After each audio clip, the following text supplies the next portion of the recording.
कधी तुम्हाला असं वाटलंय का की एखादी व्यक्ती अचानक तुमच्या आयुष्यात येते आणि सगळं बदलून टाकते? ही गोष्ट आहे आरव आणि सईची. दोन वेगवेगळ्या जगातले पण एका भावनेने जोडलेले, प्रेमाने. पण प्रत्येक प्रेमकथा सुंदर शेवटाला पोहोचतेच असं नाही. कधी कधी प्रेम अपूर्ण राहतं, पण आठवणी मात्र कायम राहतात. तर ऐका ही मनाला भिडणारी प्रेमकथा, जी कदाचित तुमच्या आयुष्याशीही कुठेतरी जुळेल. पावसाळ्याचा तो दिवस. थेंब हळूहळू जमिनीवर पडत होते आणि हवा थोडी थंड झाली होती. आरव बस स्टॉपवर उभा होता, हातात एक पुस्तक आणि डोक्यात हजार विचार. तेवढ्यात एक मुलगी धावत आली, पूर्ण भिजलेली. केसांमधून पाणी टपकत होतं. ती थोडी दमलेली होती आणि श्वासात सावरत त्याच्या बाजूला उभी राहिली. आरवने तिच्याकडे पाहिलं आणि त्या एका क्षणात काहीतरी बदललं. ती हसली आणि म्हणाली, "बस अजून आली नाही का?" आरव थोडा गोंधळला. "नाही, अजून नाही." ती म्हणाली, "मला ना पावसात भिजायला खूप आवडतं, पण आज जरा जास्तच भिजले." आरव हलकसा हसला. "तसं दिसतंय." त्या दिवसापासून त्यांची सुरुवात झाली. ते रोज त्याच बस स्टॉपवर भेटायला लागले. हळूहळू ओळख वाढली. ती सई, खूप बोलकी, थोडी हट्टी, पण मनाने खूप गोड. तो आरव, शांत, समजूतदार आणि थोडा अंतर्मुख. सईला छोट्या छोट्या गोष्टींमध्ये आनंद मिळायचा. पावसाचा वास, चहाचा कप आणि आरवसोबतची वेळ. एक दिवस सई म्हणाली, "आरव, तुला माहिती आहे का, तू खूप वेगळा आहेस." आरव हसून म्हणाला, "का?" ती म्हणाली, "कारण तू ऐकतोस. लोक फक्त बोलतात, पण तू खरंच ऐकतोस." त्या दिवशी आरवच्या मनात काहीतरी हललं. दिवस जात होते. मैत्री हळूहळू प्रेमात बदलत होती. एका संध्याकाळी सूर्य मावळत होता. दोघं एका टेकडीवर बसले होते. सई शांत होती. आरवने विचारलं, "काय झालं? जर एक दिवस मी अचानक गायब झाले, तर तू मला विसरशील का?" आरव थोडा घाबरला. "असं का बोलतेस?"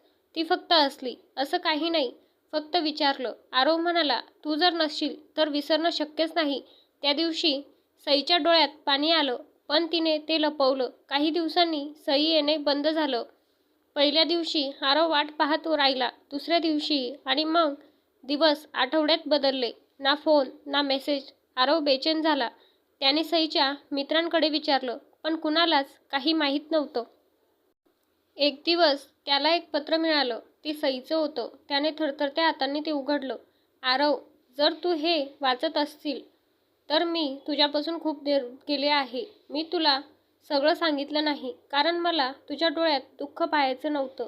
मला आजार आहे आणि डॉक्टरांनी सांगितलंय की माझ्याकडे खूप वेळ नाही. मी तुझ्यासोबत प्रत्येक क्षण जगले जसं मला हवं होतं.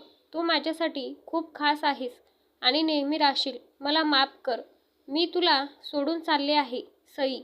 ते वाचून आरवच्या डोळ्यातून अश्रू वाहू लागले. त्याला आठवले ते सगळे क्षण, ती हसणं, ती बोलणं आणि तिचं ते एक वाक्य, "जर मी गायब झाले तर."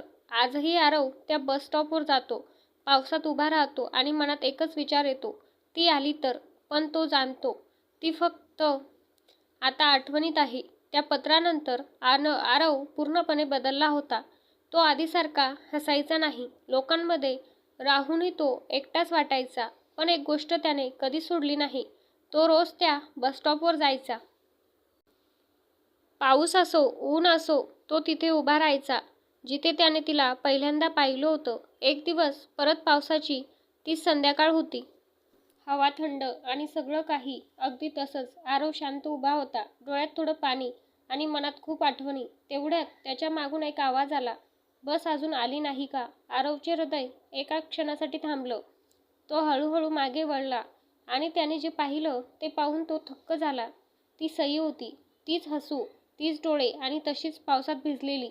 आरवच्या डोळ्यातून अश्रू वाहू लागले. तो काही बोलू शकत नव्हता. तो तिच्याकडे पाहत राहिला. तो हळू आवाजात म्हणाला, "सई." ती हसली. "इतक्या लवकर विसरलास का मला?" आरव लगेच तिच्याकडे धावला, पण अचानक तो थांबला. त्याला आठवलं ते पत्र, "मी तुझ्यापासून खूप दूर गेले आहे." तो गोंधळला, "हे कसं शक्य आहे?" तू तू तू तर सई शांतपणे म्हणाली, "हो, मी गेले होते, आरवचं मन घाबरलं. मग तू आता? ती त्याच्याकडे पाहत म्हणाली. कधी कधी प्रेम इतकं मजबूत असतं की ते मृत्यूलाही हरवतं. आरवला काही समजत नव्हतं. तो तिच्या जवळ गेला आणि हळूच तिचा हात पकडण्याचा प्रयत्न केला, पण त्याचा हात तिच्या हातातून सरळ निघून गेला. आरव मागे सरकला. त्याच्या अंगावर काटा आला.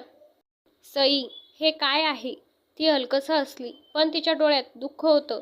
मी आता फक्त एक आठवण आहे. आरव, त्या क्षणी आरवचं हृदय तुटलं.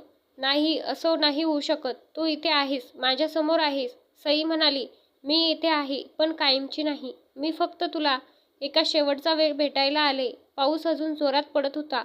आसपास सगळं शांत झालं होतं. जणू वेळ थांबला होता. सई पुढे म्हणाली, तू अजूनही इथे येतोस? रोज आरवने डोळे पुसले. कारण मला वाटतं तू परत येशील. ती हसली. मी आली ना. दोघं काही क्षण शांत उभे राहिले. तो प्रत्येक सेकंद जपून ठेवत होता. सई म्हणाली, आरव, आता मला जावं लागेल. आरव घाबरला. नाही, अजून नाही. प्लीज जाऊ नकोस. ती हळू आवाजात म्हणाली.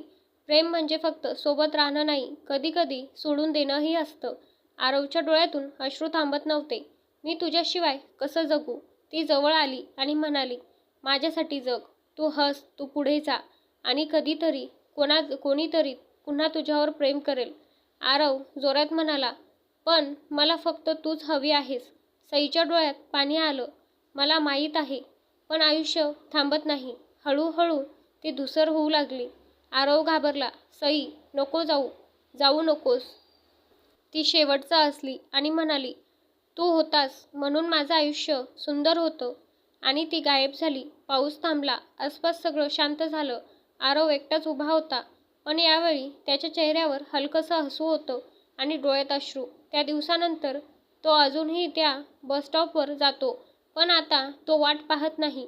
तो फक्त आठवतो. कधी कधी आपल्याला आवडणारी व्यक्ती आपल्यासोबत नसते, पण ती आपल्या प्रत्येक आठवणीत जिवंत असते. आणि कदाचित तेच खरं प्रेम असतं. त्या रात्रीनंतर आरवच्या आयुष्यात सगळं बदललं होतं.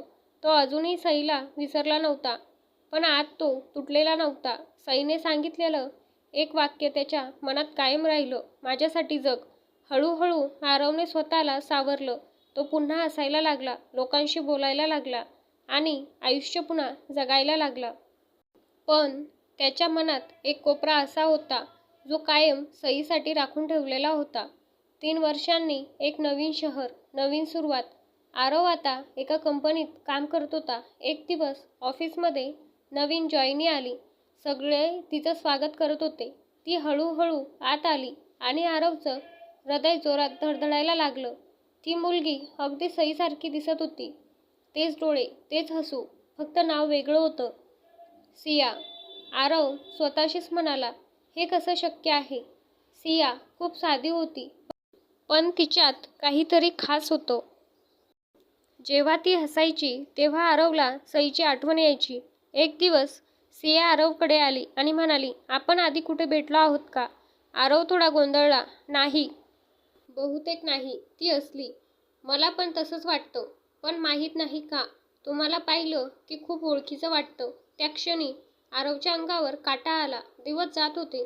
दोघं एकमेकांच्या जवळ येत होते, पण यावेळी आरव घाबरत होता. त्याला वाटत होतं, जर ही पण मला सोडून गेली तर. एक दिवस पाऊस पडत होता आणि सिया म्हणाली, चल ना, बाहेर जाऊया. मला पावसात भिजायला खूप आवडतं. हे ऐकून आरव थक्क झाला. हे अगदी सईचं वाक्य होतं.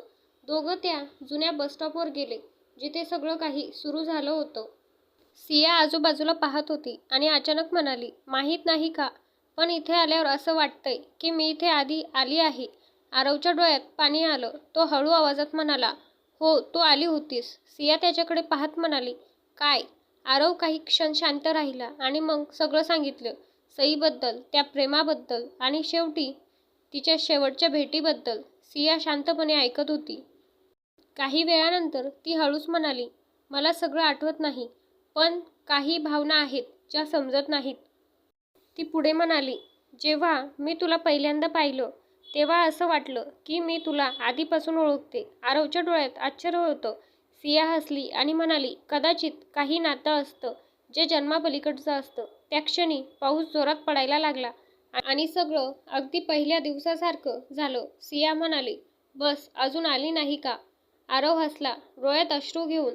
"नाही, अजून नाही." दोघं हसले. त्या क्षणी आरवला कळलं, प्रेम कधीच संपत नाही. ते फक्त रूप बदलतं. मंडळी, ही स्टोरी तुम्हाला जर आवडली असेल तर चॅनलला लाईक, शेअर, सबस्क्राईब नक्की करा. धन्यवाद.